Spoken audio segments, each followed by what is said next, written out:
Selamat datang di channel ini, rekan-rekan sekalian. Video ini kita membahas eh, terkait dengan honorer teknis yang sudah memiliki umur yang sudah tua. Itu diharapkan bisa diprioritaskan untuk diangkat menjadi P3K pada tahun 2024, termasuk P3K penuh waktu.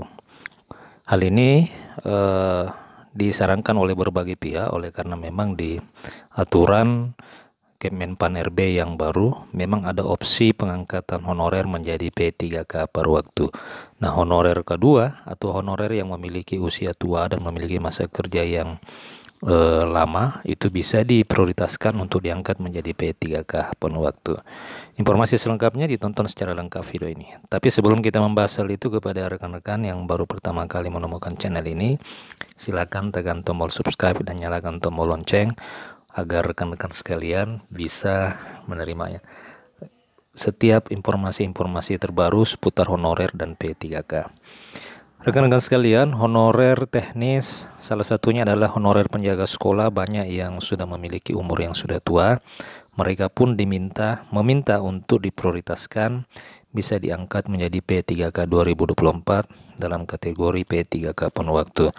Menurut Ketua Forum Honorer Penjaga Sekolah, terdapat beberapa honorer yang telah memiliki usia yang sudah tua. Nah, honorer ini diusulkan agar bisa diangkat menjadi P3K penuh waktu dan tidak dimasukkan ke dalam P3K per waktu. Selama ini memang rekan-rekan, pemerintah hanya memprioritaskan honorer guru dan tenaga kesehatan, seolah-olah tenaga teknis itu tidak ada honorer. Honorer teknis menurut sebagian pihak, ini termasuk dari koordinator honorer teknis penjaga sekolah ini, menyampaikan bahwa honorer teknis selama ini ibarat ayam yang tanpa induk. Berbeda dengan honorer guru dan tenaga kesehatan, induknya rutin memberikan pasokan makanan. Jadi ini memang menjadi persoalan. Kalau honorer guru selama ini itu banyak dibantu kebijakan dari Kementerian Pendidikan. Ya, banyak aturan-aturan dari Kementerian Pendidikan yang memang memihak para tenaga honorer guru. Dan banyak juga yang memperjuangkan sehingga honorer kategori guru ini bisa menjadi prioritas di setiap momen penerimaan atau seleksi ASN. Termasuk juga honorer kesehatan. Honorer kesehatan ini di bawah naungan Kementerian Kesehatan yang selama ini juga kencang memperjuangkan para tenaga honorer sektor kesehatan. Nah, berbeda dengan honorer teknis yang memang selama ini tidak bisa menjadi perhatian oleh karena memang tidak ada induknya.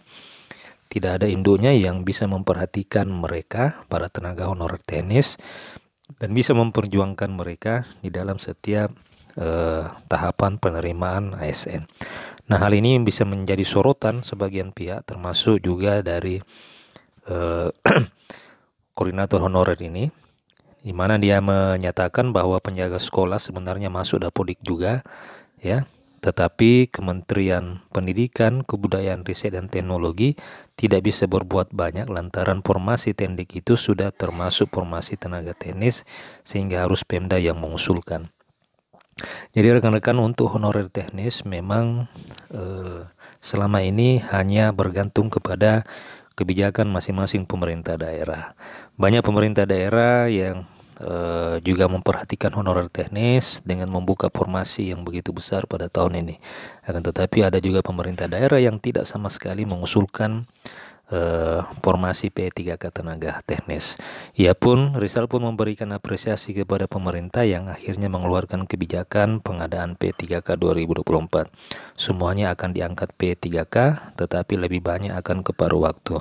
Menurut Rizal, alangkah baiknya bila honorer kedua penjaga sekolah ini atau yang memiliki masa kerja yang lama itu diprioritaskan diangkat menjadi P3K penuh waktu. Jangan sampai mereka-mereka ini dialihkan kepada P3K per waktu. Jadi ini memang kasihan juga jika honorer yang sudah lama mengabdi K2 itu diangkat menjadi P3K per waktu. Nah, rekan-rekan sekalian, ini adalah keluhan rekan kita tenaga honorer K2 yang ada di Kabupaten mana tadi ini. Akan tetapi ini menjadi pelajaran bagi kita semua. Akan tetapi di sisi lain, tahun ini Kemenpan RB memang sudah memberikan perhatian khusus kepada para tenaga honorer tua dan memiliki masa kerja lama yang termasuk kategori kedua, yang diberikan afirmasi untuk menjadi prioritas utama dalam penerimaan P3K tenaga teknis. Jadi pandai-pandai sajalah rekan-rekan dalam memilih formasi pada saat seleksi P3K 2024 ini. Silakan memiliki formasi yang memang punya peluang untuk lulus di situ ya, untuk lulus di situ. Oleh karena memang honorer K2 bisa menjadi prioritas pertama jika memang ada formasi. Jadi ini bisa dikatakan sebagai afirmasi buat honorer K2 di seleksi P3K 2024 ini. Demikian rekan-rekan sekalian, informasi kali ini. Jika ada pertanyaan dan tanggapan, silakan tuliskan di kolom komentar. Sampai jumpa di video berikutnya.